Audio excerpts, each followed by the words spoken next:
Sir, I have heard so much about you. It is such a pleasure meeting you. There is always exaggeration. And who told me about you, sir? It has come from my sister, therefore there can't be any exaggeration. She has told me so many things about you. Your devotion, your commitment, how, and God has blessed you with so much energy at this age. We hope. Person like you are there. Bless me. No, sir, I need your blessing. Pranam. Almost dream come.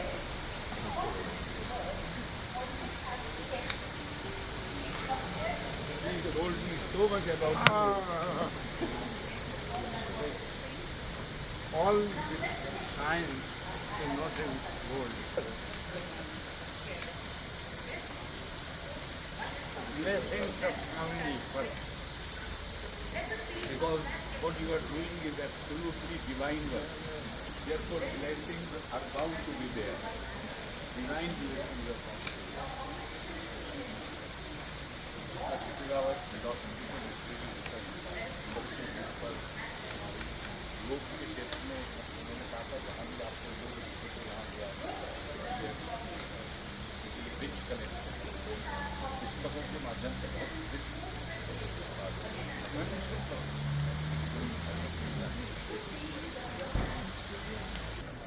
man from field of psychology. That's for last more than 25 years. Dr. S.D. Pathak, ये surgeon और हमारे department में assistant director scientific research. He is also doing a lot of research on diabetes. ये हमारे doctor mister Murthy. He has been here for more than 40 years.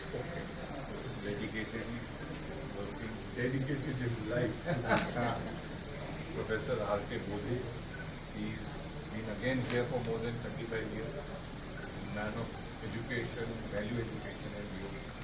Brigadier Suhag Dharmadikari. Welcome to the abode of yoga, sir. Thank you very much. यहाँ पर हमारी नारी शक्ति अर्चना Sinha, librarian, भारतीय principle of definitive Indian. 500 बच्चे ये ठंडे थे और योग और वैल्यू एजुकेशन का integrated part.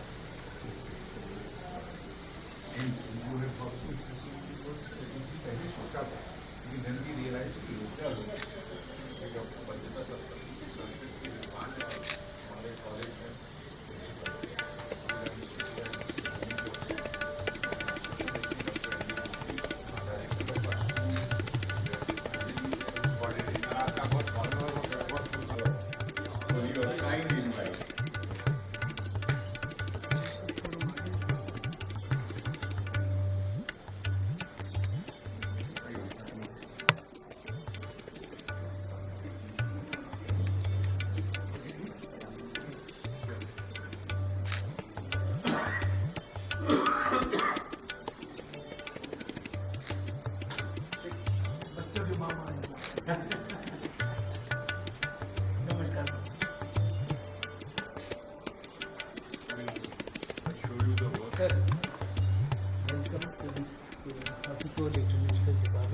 We start our work with manuscripts. These are some original manuscripts. Then on the basis of these manuscripts, some of the critical editions, say Gorak Shatak, Vishishta Samhita, Shiv Samhita, and these are the texts also prescribed for college studies and so on. So on the basis of these, these are the recent publications. So we study,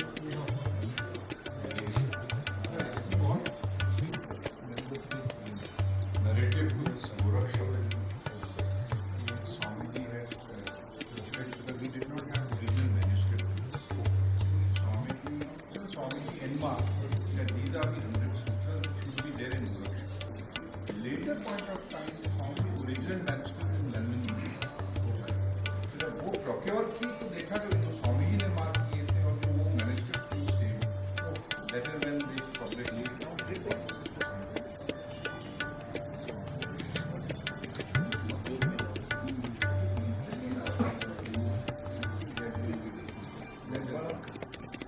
This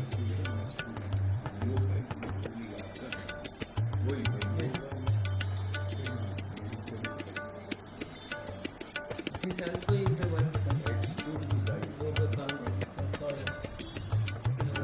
based on some more than 70 books, basic books like Ada text or Patanjali, commentaries on Patanjali, and 20 yoga books.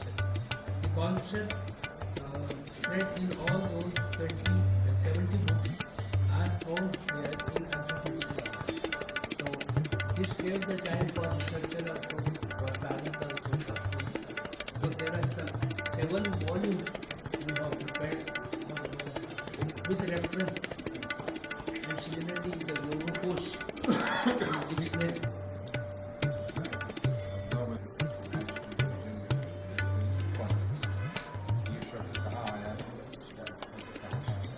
These are unique disciple of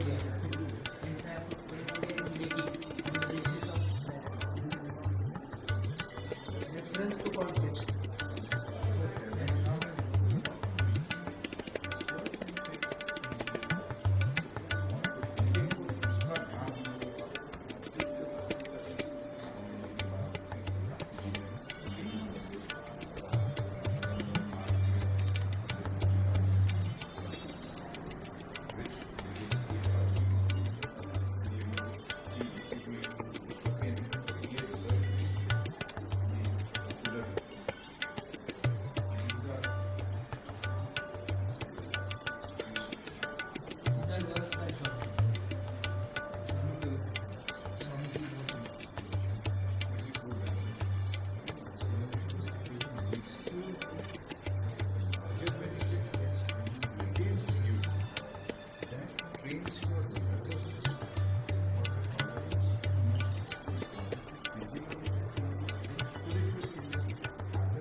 Of all these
केवलधाम में कुछ ऐसी species हैं जो कहीं नहीं होती, यहाँ होती है।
कैवल्य धाम है, कैवल्य धाम है, जो कैवल्य धाम है, कैवल्य धाम है, कैवल्य धाम है, कैवल्य धाम है, जो कैवल्य धाम है, कैवल्य धाम है।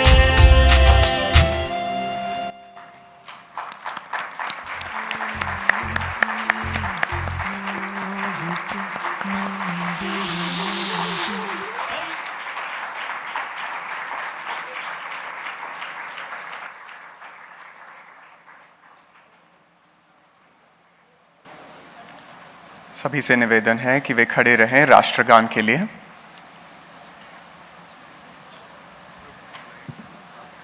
All of us together. Jana Gana मन अधिनायक जय हे भारत भाग्य विधाता। पंजाब सिंधु गुजरात मराठा द्राविड उत्कल बंगा। विंध्य हिमाचल यमुना गंगा उच्छल जलधि तरंगा। तव शुभ नामे जागे तव शुभ आशीष मागे। गाहे तव जय गाथा जन गण मंगलदायक जय हे भारत भाग्य विधाता। जय हे जय हे जय हे जय जय जय जय हे।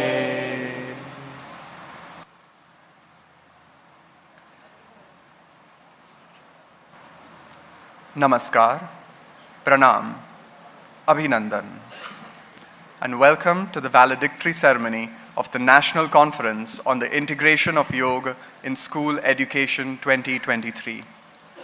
It is with immense pleasure and pride that we all gathered here these past few days to explore the transformative potential of yoga in the realm of school education. The pursuit of holistic well-being has never been more crucial, and the integration of yoga into school curricula stands as a beacon for fostering healthier and more balanced learning environments. Let us begin this ceremony with the Shanti Mantra.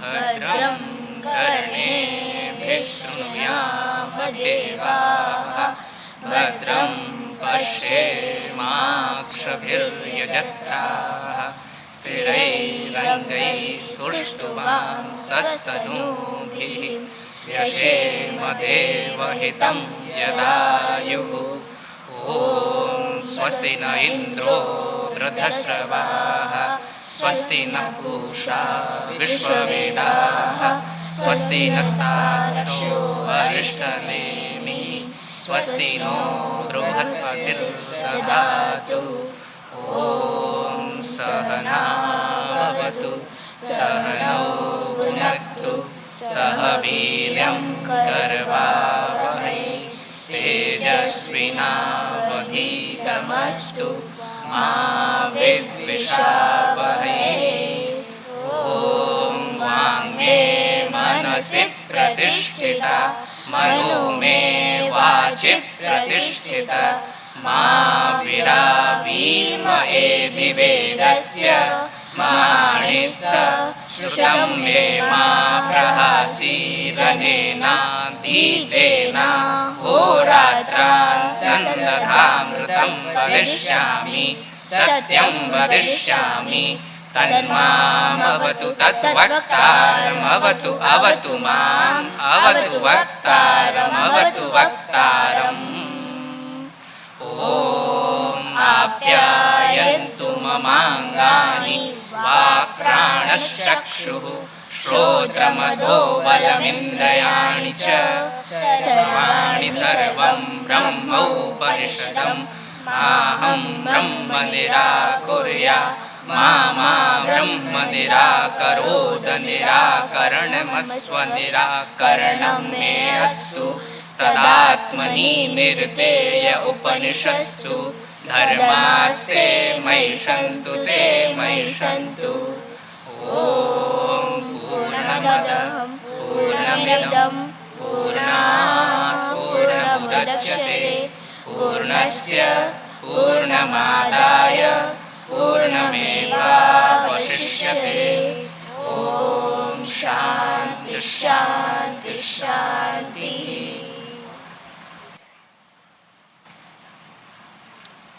Thank you to the students of Kaivalyadhama and Ramdas Ji for leading us in the prayer. We now proceed with the lighting of the lamp. I request our esteemed chief guest for today, the Honorable Governor of Kerala, Shri Arif Mohammed Khan, and our distinguished dignitaries on the dais to do the honors.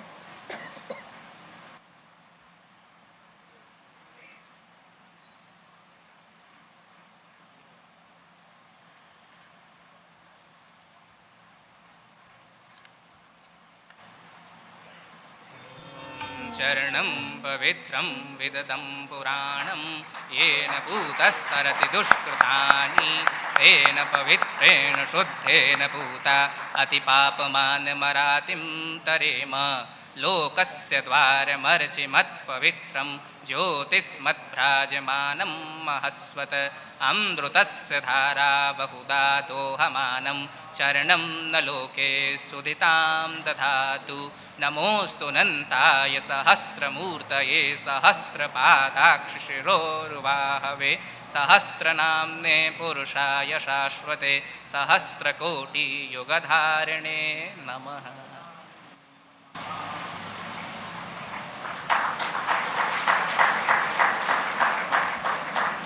Thank you.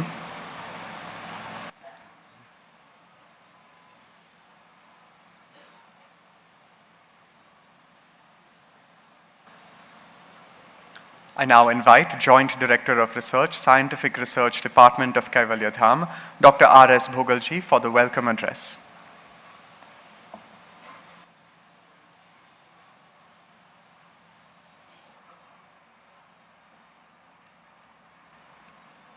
Namaskar, Pranam. It is with great honor and privilege that I extend a warm welcome to Shri Arif Mohammed Khan, Honorable Governor of Kerala, on behalf of institution, to the valedictory function of the National Conference 2023, Integration of Yoga in School Education. The Honorable Governor, Kerala, Shri Arif Mohammed Khan is prolific orator, writer, and a progressive person with a deep understanding of the complexities within Indian society and politics.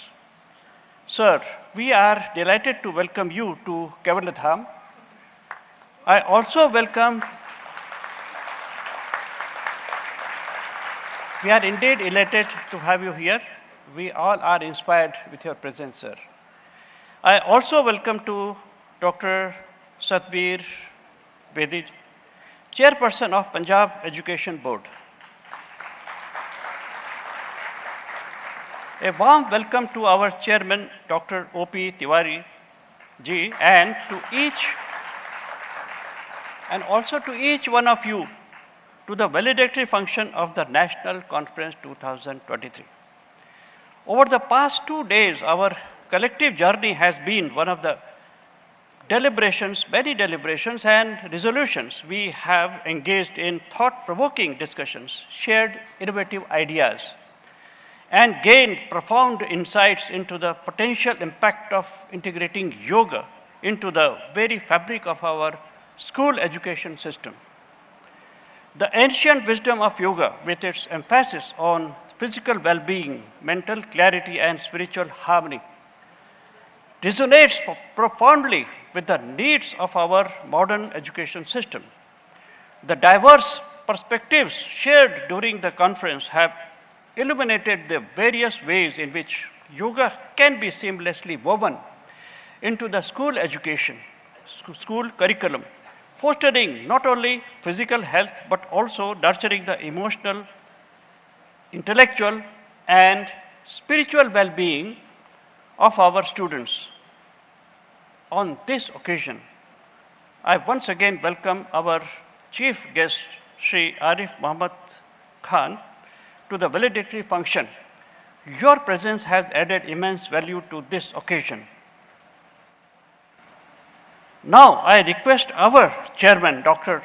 O.P. Tiwari ji, to felicitate the Honorable Governor of Kerala, Shri Arif Mohammed Khan.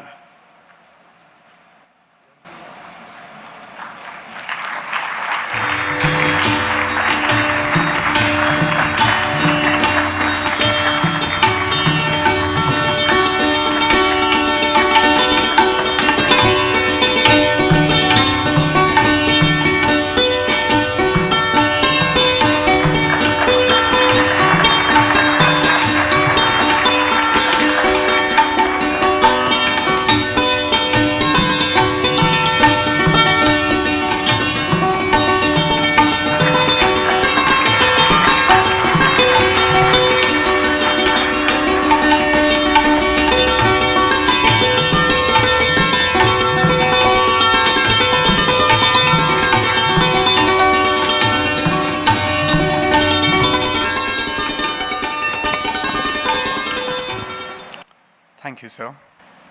I now invite Shri Subodh Tiwari ji, CEO and Secretary of Kaivalyadhama, for his introductory address.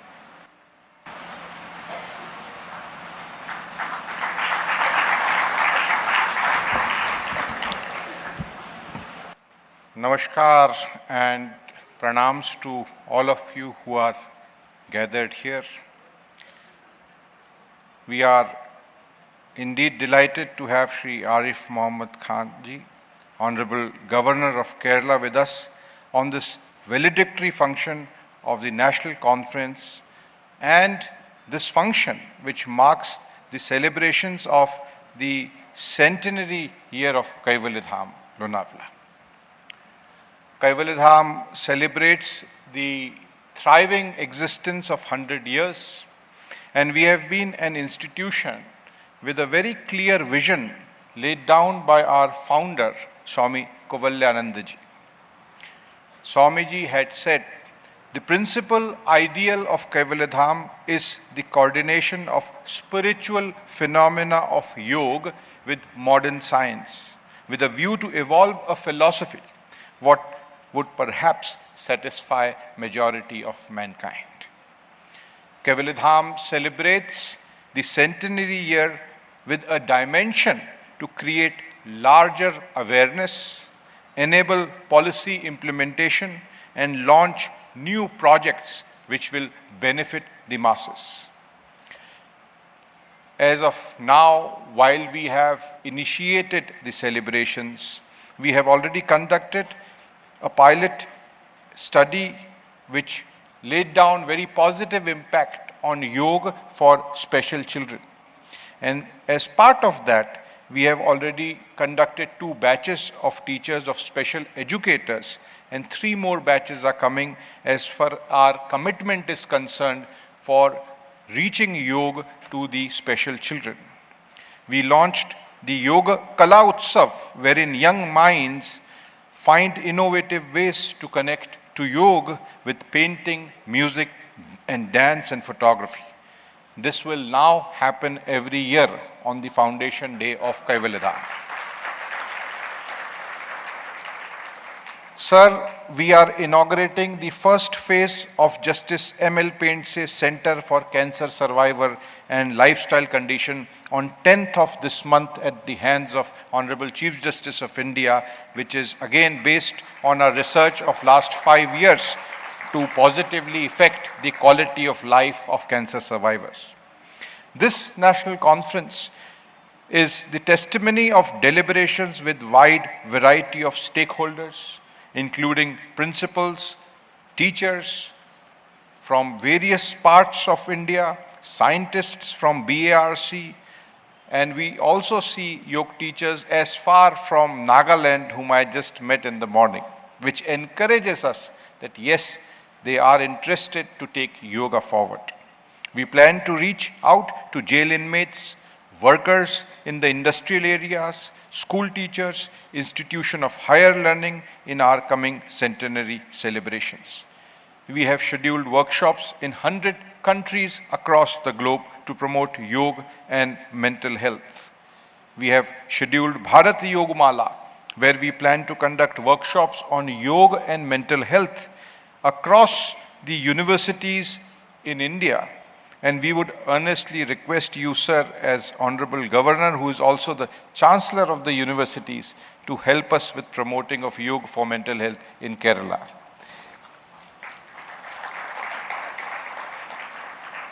We are delighted that the Honorable Governor of Kerala, an erudite scholar, a man who inspires us with his presence and qualities of simplicity and humility, is amongst us for this valedictory function. Sir, we welcome you and we are grateful that you are here. Sarve bhavantu sukhinah, sarve santu niramayah, sarve bhadrani pashyantu, ma kaschit dukh bhag bhavet. Dhanyavad, dhanyavad, dhanyavad. Thank you.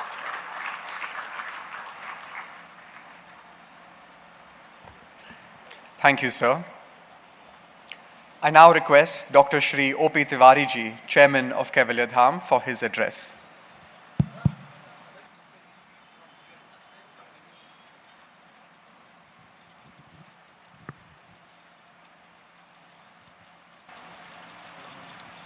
माननीय श्री आरिफ मोहम्मद खान जी, Governor, and all बंधु और बहनों जो यहाँ पर विराजमान हैं, सुनने के लिए आए हैं। भाग्य से मैं स्वामी कल्याण जी के साथ काफ़ी समय तक रहा हूँ। अपने योजना में वो बड़ा क्लियर थे। उन्होंने कहा है, yoga has a complete message for humanity, it has a message for the human body, it has a message for the human mind, and also it has a message for human soul. Will young person will come forward and seniors with their experience to take this message not only in India but every corner of the world. And I am happy to say that it is happening today. And before he was leaving, he caught my hand and said, Tiwari, I have brought up this institution out of nothing. If it goes to nothing, I do not mind. But yoga should not be diluted. I can assure you, we are following 100% his teaching. And always remember what he meant. My all namaskar to everyone. And we need your cooperation to carry this message of Swamiji all over the world.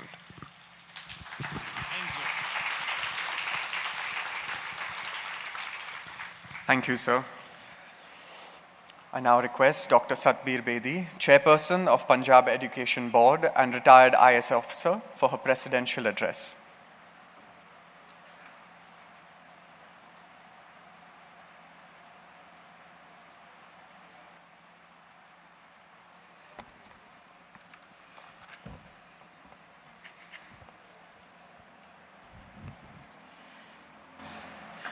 Hon'ble Governor of Kerala, respected Shri Arif Mohammed Khan sir, Mr. O.P. Tiwari, Subodhji, Mr. Bhogal.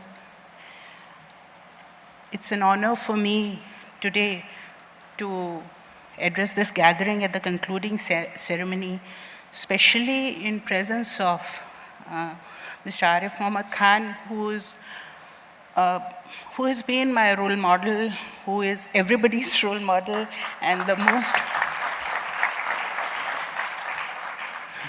most erudite, simple, and a person who teaches us a lot of lessons about life, especially the lesson of being humble and yet great.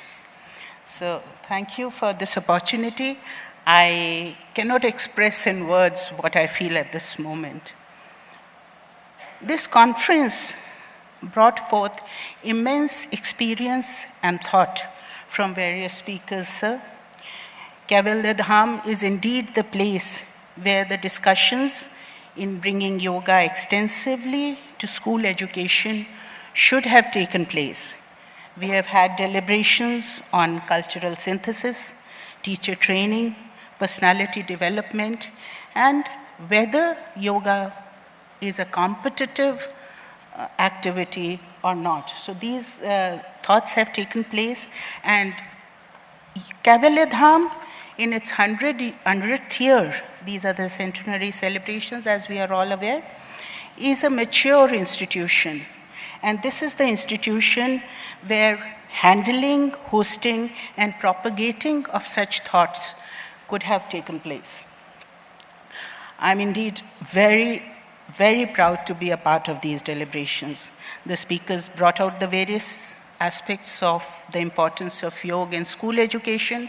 School education is my personal passion, and I was very grateful that so much of thought of bringing yoga to school education had taken place in the last 2 days. And there was a very healthy and very active participation from all the participants, which was extremely encouraging. Several issues got attention, and I would just list a few of them. That is, bringing yoga out of merely policy declarations to actual action. Instead of just saying what are the policies and how can we make policies about yoga, there was a lot of deliberation on implementation, and then engaging more and more stakeholders to the journey of taking yoga to school education, to the children. Then there were discussions on understanding the journey, that the journey is dynamic and exciting, and newer methodologies and systems can be included as we go along. And then recognizing the best practices and local and school levels to emulate. We also deliberated and figured out, and this has been my belief also, that the principle is a very powerful link in the chain of thought for the school education. And जैसा कि कहा जाता है, principle का initiative और alignment किसी government policy का मोहताज नहीं है. So everyone worked on these thoughts, and I once again congratulate Kaivalyadhama, which is like my own home, so it's my congratulating myself on the 100 years of Kaivalyadhama, and thank Tiwari ji for giving me the opportunity to participate. Once again, I can't resist saying what deep respect I have for our honorable chief guest, the Governor of Kerala. And sir, your coming here was a dream come true for all of us. And we're all very eager to hear you. Thank you very much.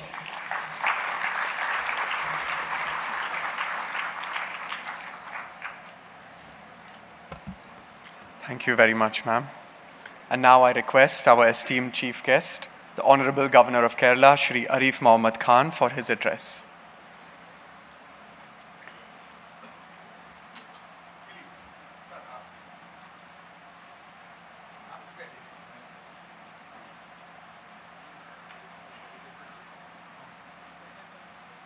I think I don't need it.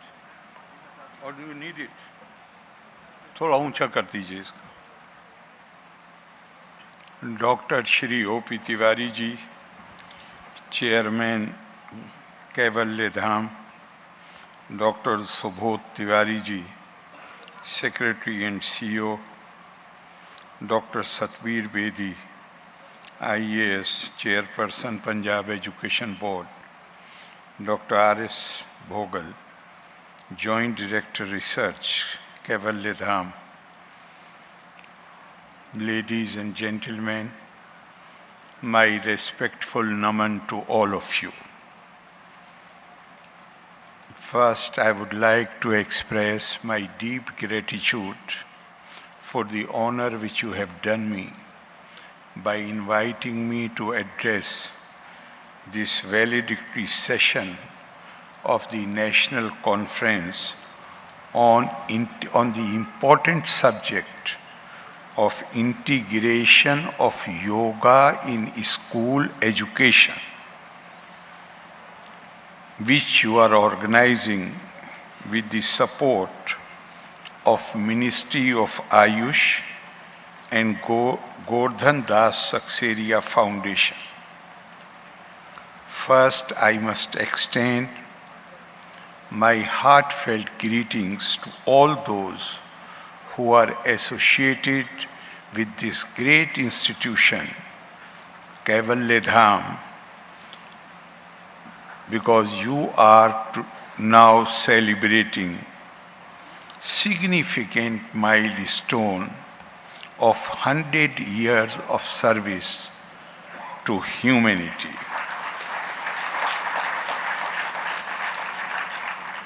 The centenary of Kaivalyadhama reminds us of how this noble endeavor was initiated in 1924 by Swargiya Swami Kaivalyanand ji. The founding of Yoga Mimamsa in 1924, India's first research journal on yoga, and the Govindram Seksaria College of Yoga and Cultural Synthesis in 1951 are landmarks in the history of this institution. If tradition of service, and it is not a question of if, Swami Vivekananda, the modern interpreter of ancient Indian thought, famously had said that India has only two national ideals, that is service and renunciation, seva or tyag. Intensify her in these two channels, the rest will take care of itself. That is the importance of seva. The concept of seva to us Indians, this is the two great ideals. It is one of them. So if that is the hallmark of the greatness of an organization, then the record and reputation of Kaivalyadhama is truly inspiring.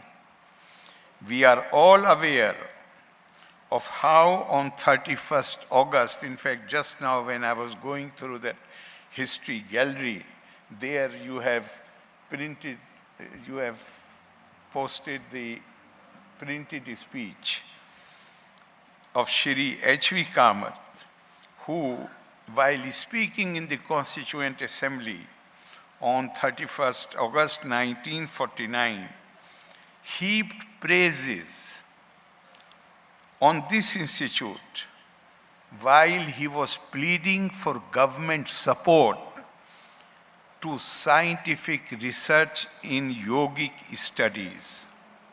He referred to Kaivalyadhama as the only institute carrying out scientific research in spiritual field.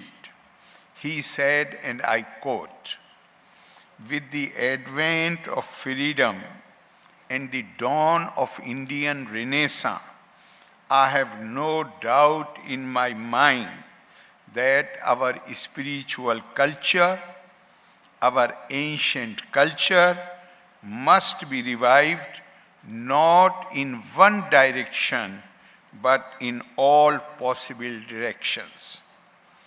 Referring to Swami Kaivalyananji as the pioneer of scientific research in yoga, he quoted Shri Aurobindo, who had said, "West is turning to the East for some light and guidance.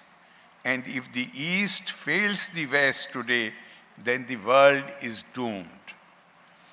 This is the moment to recall the dedication of Swami Kaivalyananji, his efforts to revolutionize the global outlook towards ancient Indian tradition manifested in the establishment of scientific research department here in 1924. We know that yoga is a magnificent legacy that Indian civilization has bequeathed to the humanity. And in modern world, it has become a splendid icon of India's soft power, which has enhanced global trust in the Indian concept of wellness. The global popularity of yoga has been on the increase ever since we began the celebration of International Yoga Day on the 21st June 2015. The direct participation and leadership of our Honorable Prime Minister Shri Narendra Modi ji has attracted global involvement in the celebration as well as the practice of yoga.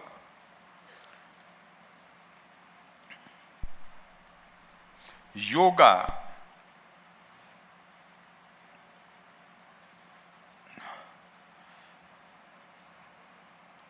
there are so many definitions and so much has been written about yoga that if you start cataloging it, then it is impossible to include everything in a speech of, even if you speak for hours, it will not be possible to catalog all those definitions. But we must remember that Indian tradition normally avoids definitions because it is very difficult to define these profound concepts. Indian tradition goes mostly by the symptoms. If you see these symptoms, then it means it. If you see these symptoms, it means this. Even dharma, we try to understand more by the lakshana, which have been given in detail. So how if the lakshana itself will fill a voluminous book, how is it possible to define it in few words? Therefore, Indian tradition always goes by describing symptoms of something. And the best description of the yoga, to my mind, not that this is, you may have a different opinion, but according to me, it is the last shlok of Srimad Bhagavad Gita, where it has been said, Yatra Yogeshvara Krishna, Yatra Partho Dhanurdhara, Tatra Shrir Vijyo, Bhuti Dhruva, Nitir Matir Mam. Wherever we hear Yogeshwar Krishna, the contemplative power, reflection, meditation, use of intelligence and reason, use of which ultimately culminates into wisdom. This is only a Yogeshvara Krishna. It means all that. It is not just an individual. Yatra Partho Dhanurdhara. Arjuna again is symbol of action. Mere thought is not enough. Mere wisdom, mere intelligence and reason is not enough. You must also develop the capability to translate into action. So Krishna symbolizes wisdom, contemplation, intelligence, reason, and Arjuna symbolizes action. So it has been asserted from this, as I said earlier, this is a symptomatic description. We can understand what is meant by yoga. The combination of yoga, wisdom and action, then it has been asserted that there is no doubt that it leads to success, it leads to prosperity, it leads to all positive things. And the composer of this shlok says, this is my definite opinion, nitir matir mam. To me, this is the epitome of, because if we want to, that is what Indian tradition is. Try to understand the nature of things from the symptoms. Because the whole thing cannot be described in the form of a definition which should consist of only few words. So therefore, go by the symptoms. Patanjali, one of the great writers of ancient India, he wrote 3 works. One on grammar, one on medicine, and the third on yoga. He made out that human being is a whole. cannot be viewed in parts. Mind, body, and spirit. They cannot be, these three things cannot be dealt with in isolation. They cannot be separated from each other. So he says that man will be healthier only if all these three things work in harmony and are in a healthy spirit. In other words, he said, serenity of mind was due to yoga and clarity of speech was due to grammar. As the mantra says, yogena chittasya padena vacham. Yoga purifies the mind, enabling one to use words with perfection.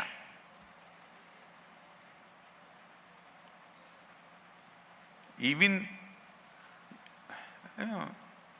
if I remember correctly, Confucius was asked by one of his disciples, what is the essence of action? Confucius said, essence of action consists in the use of right words. Disciples were perplexed. They said, what action has got to do with words? He said, if you cannot use proper words to describe a situation, which means you do not understand that situation, that problem. And if you do not have full understanding of the problem, how can you think of resolving the problem? Same thing Confucius said. So the term, it is true that the term yoga has been used in different meanings. The Yoga Sutra tells us that before we proceed higher up, practice the exercise of contemplation, dhyan.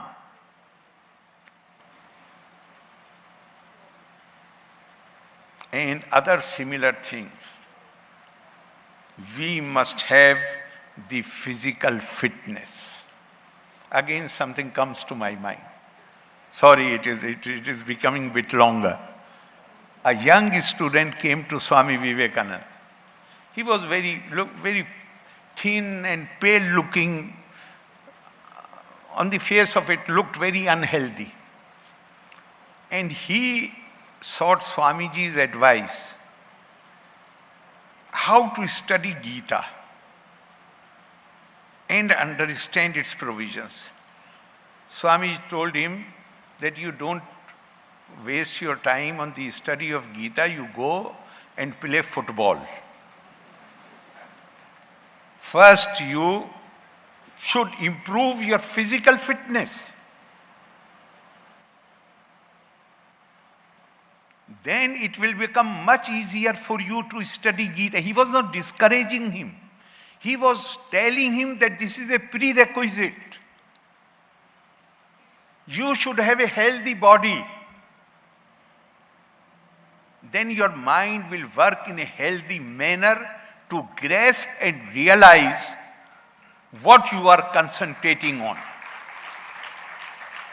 So according to Yoga Sutra, they have used the word kaya sampatti or physical strength. That is to be manifested by roop, the physical form, lavanya, that is radiance, brilliance, bal, that is strength, samanatva and vajra, invulnerability of a diamond.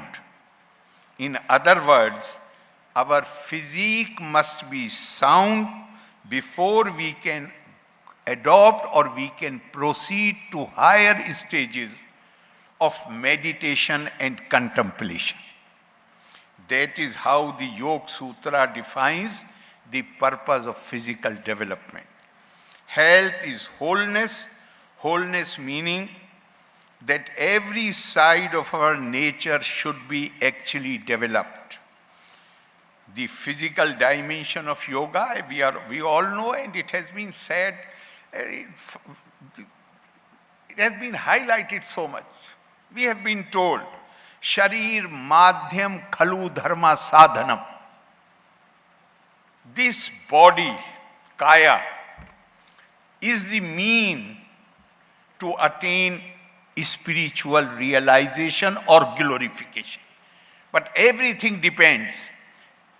Even Adi Shankar has said that this world, this body, helps you to attain moksha.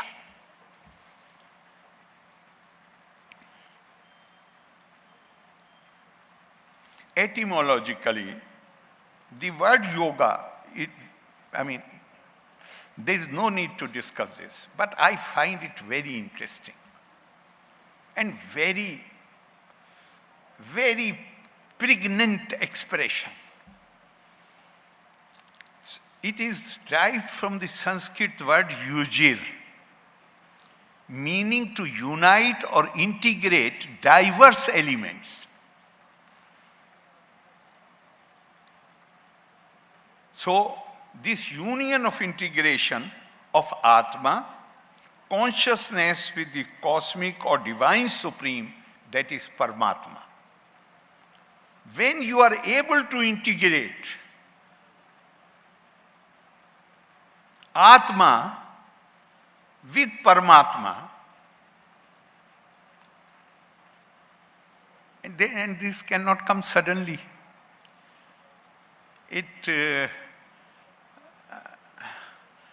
Tapa, swadhyaya, tap, lot of effort, industry, concentration, intense pursuit. We know. And Advaitvad says it in such precise and emphatic terms.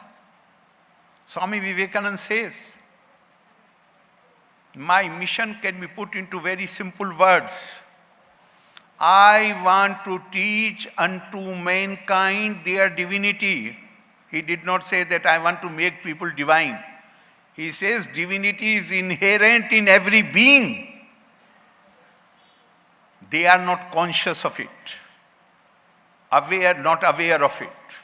So he says, I want to teach. He did not say, I want to teach unto Indians. He said, I want to teach unto mankind their divinity and its manifestation in all movements of life. So if that divinity dwells in everybody, Deho Devalaya Prokto Jivo Deva Sadashiva. If that divinity resides in each one of us, where it is, why it is missed, why we are not able to see it, experience it. Here I am not quoting anybody, therefore my expression may be faulty, but I feel, based on my studies, that the nature has created in a manner where this divinity, this Param Tattva,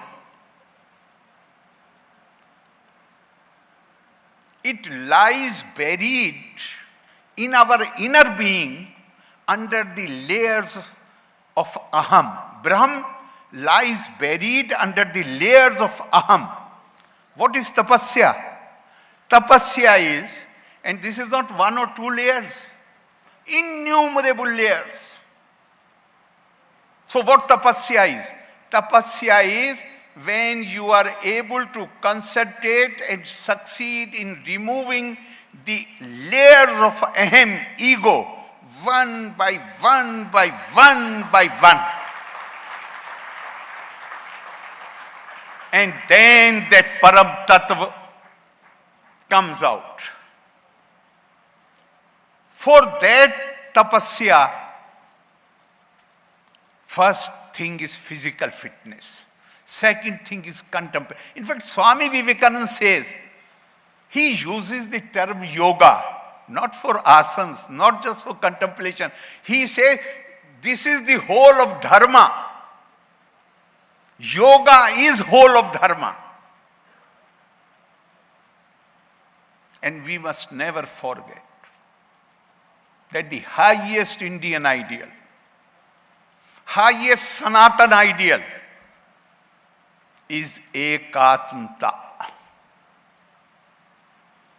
Like I mentioned the two national ideals,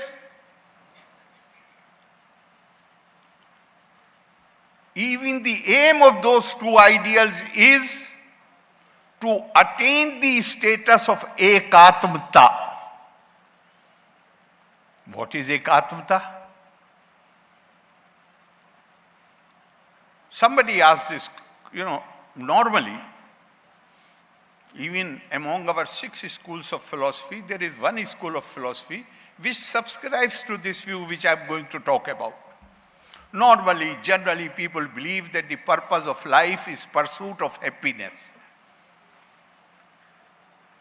When this question was raised before Swami Vivekananda, he said, the purpose of life cannot be pursuit of happiness. Because if that is the summum and bonum of the life, I am powerful. Who will prevent me from making others unhappy in order to secure more happiness for myself? This is what we have seen all over the world. What was colonization about? Why we had the invaders? Because human nature is such we can't live in isolation. But when a society is formed, then human nature is such that we want to dominate, we try to dominate over others. And this is not only a societal problem, it is an intra-society problem also. How the civilization and the cultures of the world were defined. The color of our skin is same, therefore we are one people. Why? We can't live in isolation. We need a group of people. What should be the basis of unity?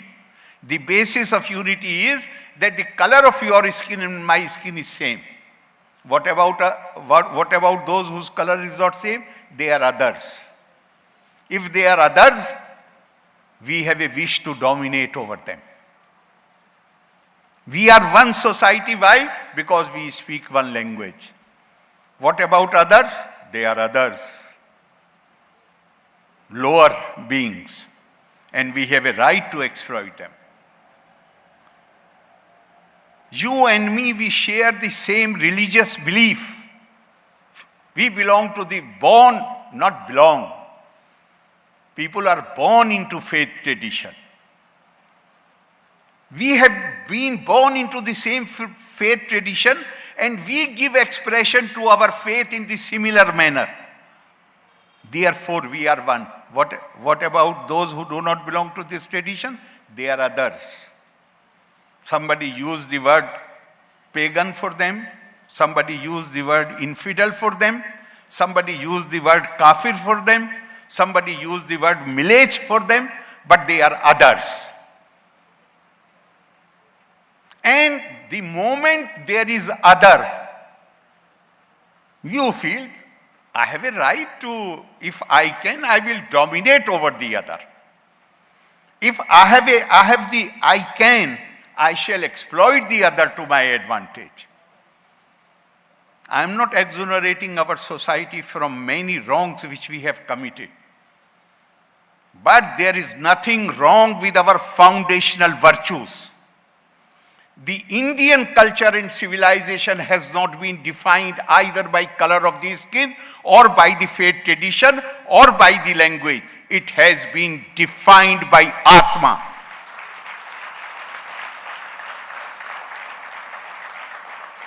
Practically, we might have committed blunders. But ideologically, our thought leaders, they said, we cannot adopt these variable and alienable characteristics which are associated with birth to define our civilization. Rather, we will use inalienable and invariable characteristic, that is Atma, to define our civilization. Therefore, although India was fragmented into small political units, even at the time of independence, other than the British India, we had more than 567 princely states. How come we so easily became one political unit and one nation? It was, think about it. For thousands of years, we were divided into different political units. After 1947, we have totally integrated. Can it happen suddenly? Certainly not. The political fragmentation could not stop, never affected the spiritual and cultural unity of India. And that spiritual and cultural unity has a continuity which other cultures do not have. Why? Because it did not use any exclusive characteristic to define itself. It used all inclusive characteristic, that is Atma, Aham Brahmasmi, Tattvamasi, Pragyanam Brahma, Ayam Atma Brahma. We often hear Shankaracharya went round the country. He established 4 mutts when India was fragmented, and he established unity. Sir, buildings do not establish unity. Monuments of mind are durable, monuments of power are not durable. Go to Delhi, old fort is there. Everybody believes that it was built by Maya, the architect, the Asur architect of the Pandavas. It lies in ruins. If government of India does not spend crores every year, that place will not be worth a visit. But at the same time, Bhagwan Krishna had given a message to Arjun, which was product of mind. Not a comma has changed in that book.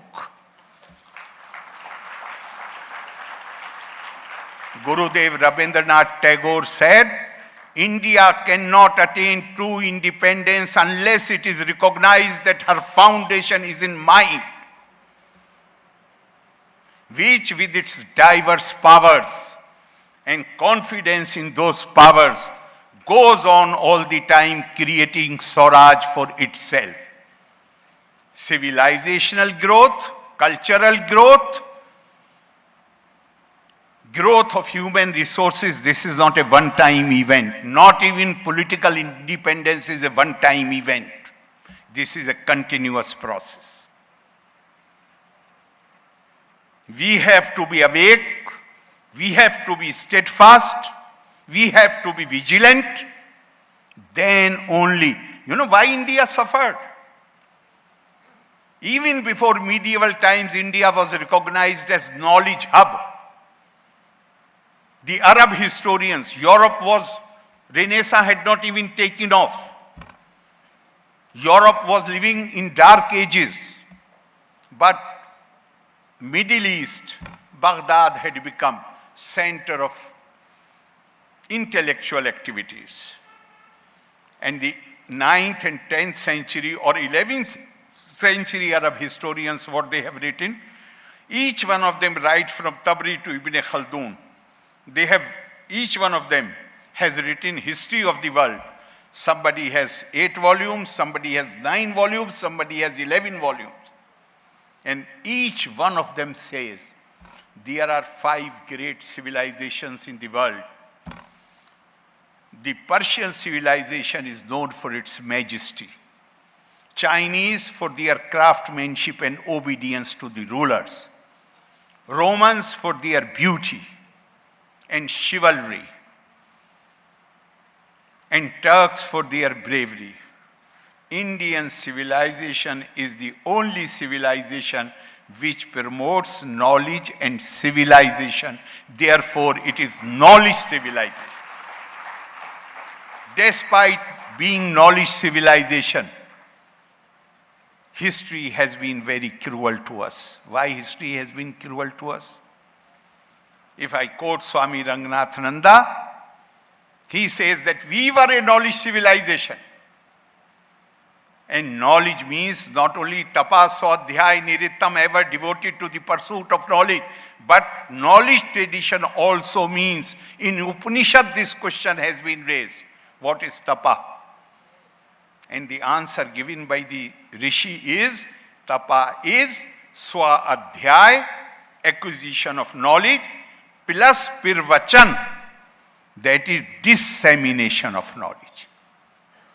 So Swami Ranganathananda says in his book, Eternal Values for a Changing Society, he says that we possibly continued the first part, but we became totally oblivious to the duty which was cast on us to spread the knowledge among the masses. Rather, we denied access to knowledge to our masses. And then he quotes from Srimad Bhagavat, Saraswati Gyan Khalv Yatha Sati, a scholar who imprisons her or his knowledge inside self is not a worshipper of Ma Saraswati. That person is a villain of Saraswati. I am so happy that I am here at this place, Kaivalyadhama, who are doing this great work for last 100 years. They are carrying this knowledge to the ordinary people, masses. Sir, this is not only a noble venture which you are continuing, this is also an expiation for the wrongs which our earlier generations had done. So I congratulate you for that. I think I have already taken up. Already. That is the problem with politicians. But although I am no more politician, I am in a different. So therefore I would like to. Sorry? Continue, okay. Don't take the risk. I don't invite, rather don't invite problem. So, but here, sir, I have absolutely no doubt that yoga must be integrated into school education. And I think under our new educational policy, there is lot of scope for it. Lot of scope for it. But as I said earlier, at the children level, the emphasis naturally will be for physical fitness. But ultimately, it should lead to ripening into wisdom. And since this institution is more than 100 years old, and this is a leading institution, which has been praised in the Constituent Assembly. Oh, everyone who comes in the category of who is who, they come here and they heap praises on you. Therefore, I would request you, you take the lead. There are many other yoga institutions also in the country. Try to coordinate their activities, so that we can have it can become a major influence in our lives. Secondly, this is not for the first time here. Few months back, I spoke at Gita Dharm Society in Pune. If I don't remember the name correctly, please forgive me. The society which was founded by Lokmanya Tilak. They had also completed their 100 years. They invited me. And despite my reluctance, they insisted I went there and spoke. And I said there that I wish we can do something where, because India, in any case, India is not a country of religion. Dharma does not mean religion. Dharma is something totally different. This is a wrong translation. Therefore, if somehow we succeed in removing these religious labels from this heritage of wisdom, whether it is Gita or it is yoga, this is our cultural heritage. And this is nothing but pure wisdom. Then I have absolutely no doubt in my mind that this will not remain a subject or book in which only people in India will be interested, the whole world will be interested in this. Today, look around, look at the world today. It is because, now rules have changed, laws have changed. No religion had the concept of universal human rights. India fortunately did not have a religion, it had dharma, therefore it had the concept of, it had a universal vision. Ayam nich paroveti gana laghu cheta samudar charita nam tu vasudev kutumbakam. Not just that. Pashand negam shreni puga virat guladishu sanrakchet sabyam raja durge janpade tatha. The books which we call scripture, they tell us that whether it is a believer in the Vedas or it is a non-believer in the Vedas, or maybe anybody, Pashan, Negam, Shreni, anybody,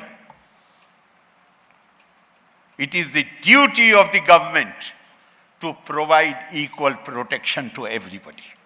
This is Indian heritage. But somehow, because we had lost our independence, therefore we thought maybe we can also put religious labels on our things. If any label is to be put there, it is the label of wisdom. Our rishis had devoted their lives to experience these truths. And in India, we do not have the concept, ancient India, we did not have the concept of copyright. What they said we have not created these laws, which we call Sanatan laws. We have merely found them to be the natural laws. Therefore, we have no copyright over them.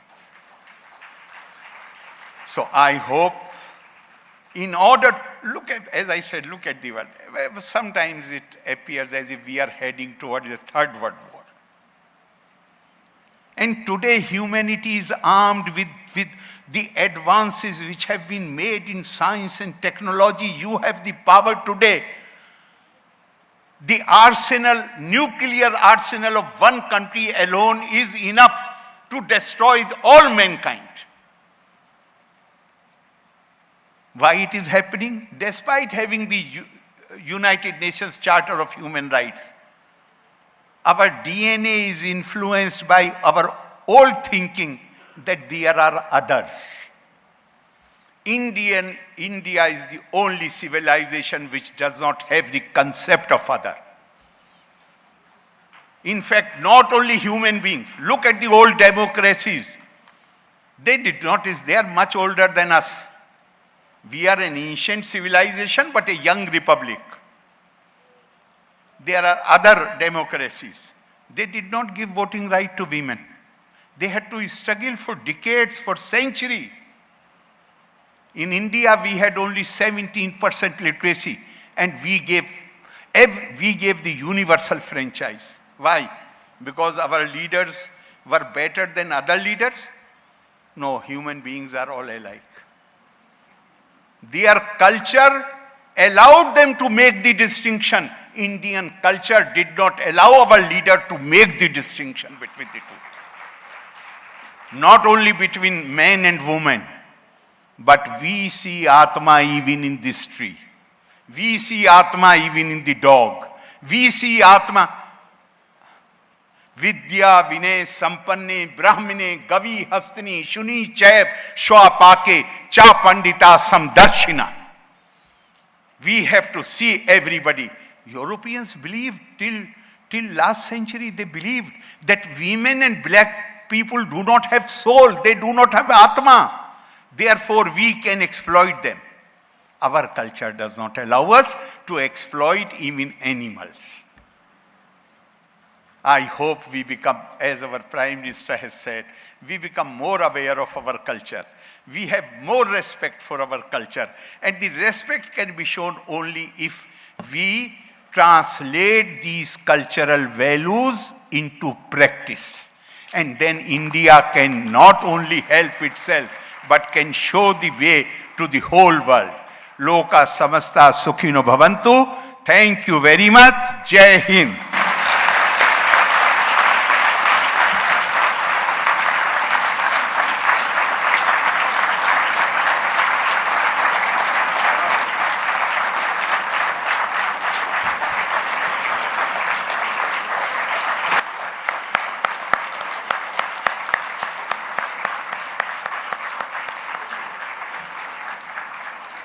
Thank you, sir, for that deeply profound and inspiring address, for guiding us once again with your distinguished presence, your influential words to help us recognize this divine oneness that is yoga.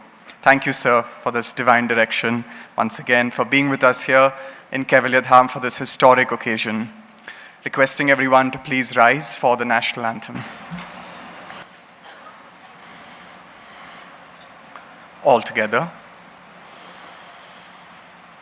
Jana Gana Mana Adhinayaka Jaya He Bharata Bhagya Vidhata Punjab Sindhu Gujarat Maratha Dravida Utkala Banga Vindhya Himachala Yamuna Ganga Uchala Jaladhitaranga Tava Shubha Name Jage, Tava Shubha Ashisha Mage, Gahe Tava Jaya Gatha, Janagana Mangala Dayaka Jaya He, Bharata Bhagya Vidhata, Jaya He, Jaya He, Jaya He.